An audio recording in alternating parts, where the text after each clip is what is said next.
today's tutorial I've got another scrap busting technique to show you how to use up those leftover fabrics from previous projects. We all know how frustrating it is to have piles of fabric left over and we've got no idea what to do with them and we can't bear to throw them out. So let me show you a great technique to use up those scrap fabrics that you can use to make any project. If you're new here, welcome. My name's Stacey and I teach step-by-step tutorials in sewing and quilting. So let's dive in and get rid of some of our scraps. So before we get started, we need to decide what project we're making, and I've just popped over to my website and I'm going to do my tutorial on how to make a fabric book cover. I'll put a link down in the description below. So as you can see, we're just going to make a nice fabric book cover, and if I just scroll down a bit, I can find the cutting instructions of what size fabric I need. And it says here for the outer fabric, I need one piece at 16 inches by 11 inches. So that's what I'm going to use to make my book cover. Now, depending on what project you're making, you'd make adjustments. Today I'm going to use these scraps to make my project, and these are actually from my mystery block of the month that I did last year. If I've got a big project or I'm making a quilt, I tend to keep all my scraps and leftover fabric together. It doesn't matter how big the pieces are or how small, which is kind of handy because I know all these fabrics are going to work well for my project. So use whatever scraps you'd like to. I could also go through my big pile that I showed you last week and pick out some fabrics from that I'd like to use. So for this project, we need to use long strips, and depending on what you're making, that will determine how long your strip should be. I'm going to make a book cover, so I'm going to make sure my strips are around 13 inches long. So for example, these aren't going to work here. These would all be perfect for last week's tutorial, and I'll put a link down below for you. But this one here, this one will be perfect. I can see that's nice and long. So all I'll do is I'll just make a pile of the fabric strips that are going to work for this, and then I'll show you what I'm going to do next.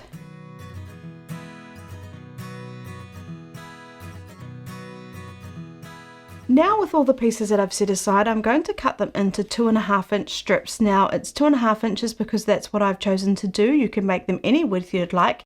You could even have them at different widths if that's the look you're going for.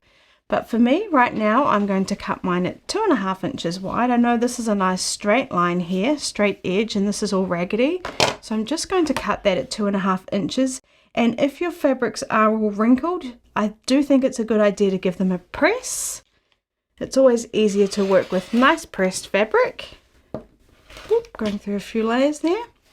And then I'll just carry on until I've got a nice little selection of 2.5 inch cut strips.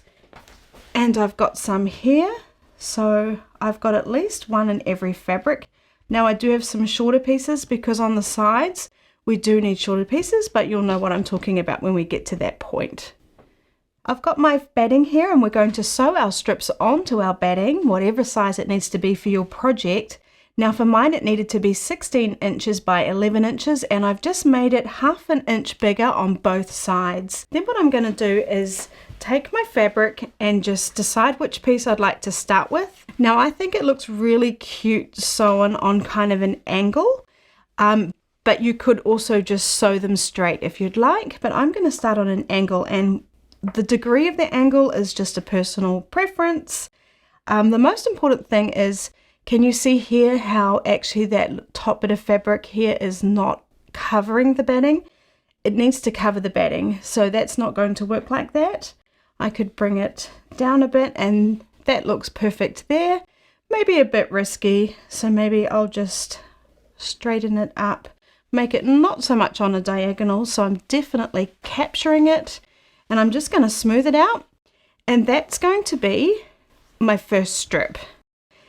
Then what I'm going to do is take my next bit of fabric and pop it next to it, and again making sure that it fits. So it's not quite fitting down the bottom here, so I'll move it down a bit, making sure it's fitting down the bottom here and at the top, and now that's looking really good. Except we need the fabrics to be right sides together to sew them. So I'm just going to really carefully flip that over and then line up those edges. So we want both edges lined up really nicely. And I will just pop a couple of pins in so it doesn't move when I sew it.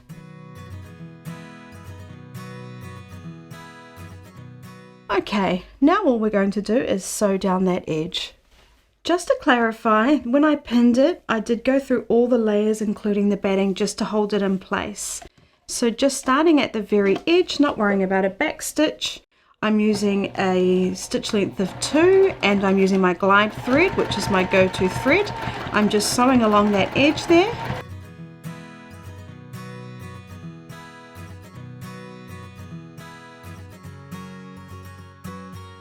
And then I'm just going to come right off the edge, cut the thread, and then you guessed it, let's give it a quick press.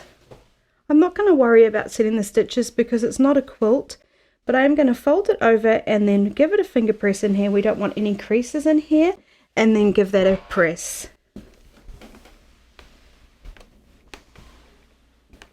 Now I'm just going to take my next piece and do exactly the same. This one's a bit longer, so once I've got it where I'm happy with it, I will just trim it, and then I can save that piece for another scrappy project. And then to save a bit of time, we can sew a piece on this side.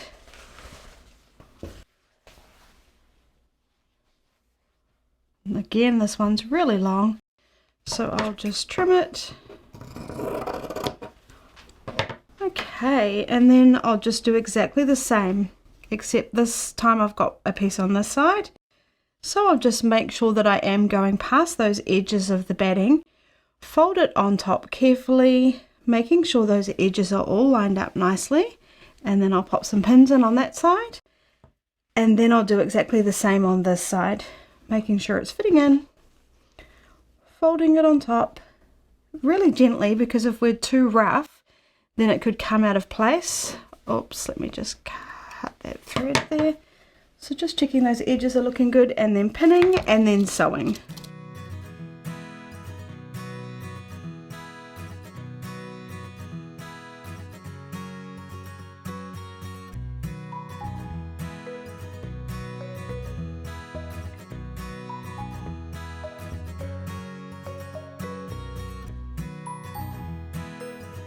So just folding them over again, finger pressing and pressing so they're sitting nicely.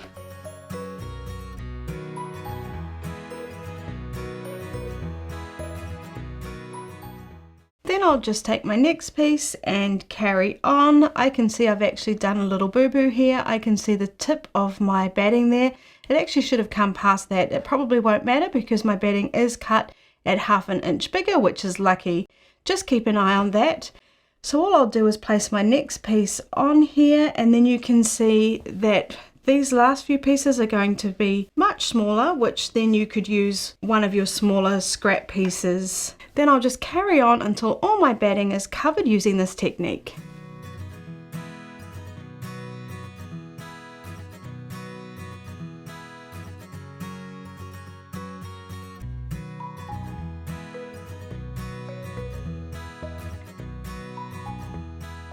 I've finished sewing all my strips together, and if we look at the back, you can see how that's looking. So now I need to cut it to my original size that I needed, which was 16 inches by 11 inches.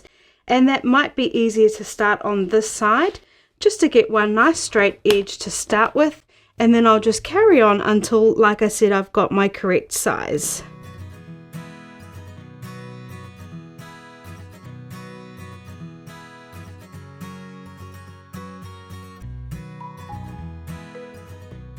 So now I've cut that down to the size of the piece of fabric that I needed to make my project, and all I'm going to do now is carry on with my project and finish it off with the instructions on how to make the book cover. So use this technique to make anything you'd like to, and remember you can change the size of the strips to suit the project. For the book cover I used 2.5 inch strips. For my pencil case I used 2 inch strips, and for my heart coaster I used 1.5 inch strips. Or you could have fun with it and just use whatever size strips you'd like to. So I hope you enjoyed this scrap busting technique, and if you did, please hit the like button, it really helps me out. And if you'd like to make one of my zipper pouches, I'll put the link up above. Thanks for joining me, and I'll see you in the next video.